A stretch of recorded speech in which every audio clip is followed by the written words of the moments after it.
What's up guys, for today's video nga pala, nandito na naman tayo sa lote. Sa update ko kayo dito ginawa ko na naman dito kala ko yung mga ginawa natin, so hindi. Nilipat ko yung mga manok natin. Yung mga manok natin na maliliit. So yan, napaka-cute lang ng mga alaga nating manok, mga breeder na yan. So may tatlong babae tayo doon. Tapos dito, ito yung kay Madam Princess niya, pinalaga sa atin ni Madam Princess niya.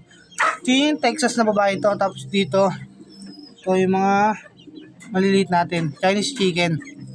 Tapos dito naman yung mga ibang paninda natin, tapos yung ibang ginugrom lang natin. So konti pala yung paninda natin ngayon kasi inaayos ko pa, inunti-unti ko pa. More on breeding talaga ako ngayon. Naka-focus tayo sa breeding ng mga guppy. So albino full red. So pansin nyo, ganyan lang yung lalagyan nila. Mas gusto ko yung mga lalagyan na ganito. Dito ako nagbe-breed talaga. Salamin kasi pag sobrang lamig, nagmo-moist. Sa sobrang lamig talaga ng tubig nila. Di gaya dito. Ito, sakto lang.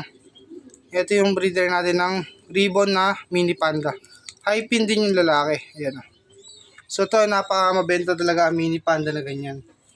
Tapos nilagyan ko na rin silang plants para yung sa tubig nila. Tapos dito, natutuwa akong tinitignan yung nandito ko. Ayan o. Yan, may mga plants. Yan, may mga plants. So lalagyan din natin mga isda yan. Pero ito, taniman muna natin, tataniman natin. Tapos dito naman, yung ibang breeder natin nandito. Ito mga wala pang laman to, wala pang laman yan. Wala pang laman. So ito, inayos ko pa. So unti-unti natin guys. Sa mga gusto nga pala magbenta ng isda, hanap ko talaga guppy. Pero yung pwedeng makipag-swap yun. Pwede tayo makipag-swap.